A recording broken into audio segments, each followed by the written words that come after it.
तो जैसा कि दोस्तों हमने पिछले एपिसोड में देखा था कि वांग फेंग और उसका दोस्त आपस में सिल्वर टाइगर किंग के ही बारे में बात कर रहे थे और वो लोग इसी तरह से ही बातें कर रहे थे कि तभी वहाँ लो सुमी भी आ गई थी। अब आगे तो नेक्स्ट एपिसोड की शुरुआत बिल्कुल उसी सीन से शुरू होता है जहां वांग फेंग अपने दोस्तों से कह रहा था कि मुझे सिल्वर टाइगर किंग से मिले हुए काफी वक्त हो गया है और मैं ये भी नहीं जानता हूँ कि वो कहाँ रहता है। वह बताता है कि जब मैं पिछली बार सिल्वर टाइगर किंग से मिला था तो अब उसने मुझे बताया था कि वह अब एकेडमी से ग्रेजुएट हो चुका है और उसने मुझे ये भी बताया था कि जब वो मेरे भाई की मौत का बदला लेने में मेरी मदद करके हो जाएगा तो तब वह पूरी दुनिया में घूमने जाएगा और अपने आप को पावरफुल करके मार्शल आर्ट्स के पीक पर पहुंचेगा। इसीलिए शायद वह यहाँ से जा चुका है। दरअसल वांग फेंग यहाँ झूठ बोल रहा होता है ताकि वह उस पर शक ना करे। अब वांग फेंग की बात सुनकर वन टांग भी बहुत मोटिवेट हो गया था और वह गॉड से प्रेयर करते हुए कहता है कि सिल्वर टाइगर किंग अपने मकसद में जरूर कामयाब हो। इसके बाद हमें उसी लाइब्रेरी में थोड़ी देर बाद का सीन दिखाया जाता है जहां वांग फेंग मार्शल आर्ट्स की बुक पढ़ रहा होता है, पर तभी वहां लो सुमी की बहन टीचर लुओ वहां उसके पास आ जाती है और वांग फेंग से पूछती है कि तुमने जो सिल्वर टाइगर किंग के बारे में अपने दोस्तों को बताया है क्या वो सब सच है। इस पर वांग फेंग भी हाँ कह देता है। इसके बाद टीचर लुओ वांग फेंग से पूछती है कि क्या तुम मुझे सिल्वर टाइगर किंग से मिलवा सकती हो। दरअसल मैं उसे फाइट से पहले यूलियांग के बारे में कुछ बताना चाहती हूँ। इस पर वांग फेंग उससे कहता है हम अभी सिल्वर टाइगर किंग से नहीं मिल सकते हैं और ना ही मैं ये जानता हूँ कि वो कहाँ रहता है। वो टीचर लुओ से कहता है कि अगर आप चाहो तो मैं आपका मैसेज उस तक पहुँचा दूंगा। यह सुनकर अब टीचर लुओ थोड़ी देर सोचती है और इसके बाद वो वांग फेंग को बताने लगती है कि यूलियांग एक 23 साल की उम्र वाला डीमन है जो कि अभी ब्लू डा मार्शल रियलम के पीक स्टेज पर होने के साथ साथ वह डीमन गोल्डन मार्शल गॉड का भी 17th डिसेबल है और इन सभी को मिलाकर उसका रैंक पूरी मार्शल आर्ट्स की दुनिया में 9th पर आता है।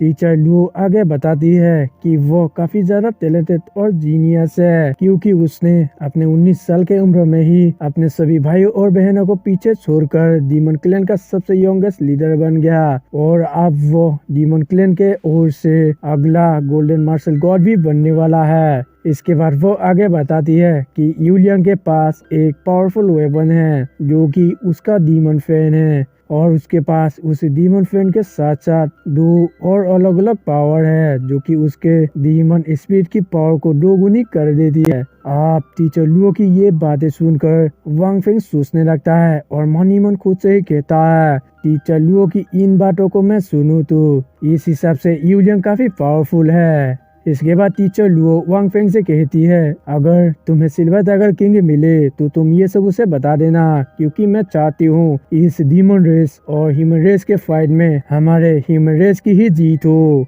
इसके बाद वो आगे बताती है कि इस फाइट को देखने के लिए बहुत सारे क्लैंस के लोग आएंगे जिसमें कुछ डीमन रेस की तरफ से होंगे तो कुछ ह्यूमन रेस की तरफ से होंगे। आप टीचर लुओ की इतनी सारी बात सुनकर वांग फेंग उससे कहता है कि ठीक है फिर सिल्वर टाइगर किंग जब मुझसे मिलने आएगा तो मैं उसे ये सब बता दूंगा। आप इतना सब कुछ बताने के बाद लुओ सुमी की बहन टीचर लुओ वहाँ से चली जाती है। इसके बाद हम वांग फेंग को घर की तरफ जाते हुए देखते हैं जो कि जाते हुए सोच रहा था कि जब से मैं ह्यूमन रेस की तरफ से फाइट करने लगा हूँ तब से अभी तक मैं एक भी फाइट नहीं हारा हूँ, इसीलिए कल की फाइट भी मैं ही जीतूंगा। इसके बाद सीन चेंज होता है और हमें अगले दिन सुबह का सीन दिखाया जाता है जहां वांग फेंग का दोस्त सुबह जल्दी ही अपने बेड से उठ जाता है और कहने लगता है कि फाइट जल्दी ही शुरू होने वाली है इसलिए मुझे जल्दी ही जाना होगा। यह कहकर वो वांग फेंग के पास जाता है लेकिन वो देखता है कि वांग फेंग तो अभी भी उठा ही नहीं, इसलिए वो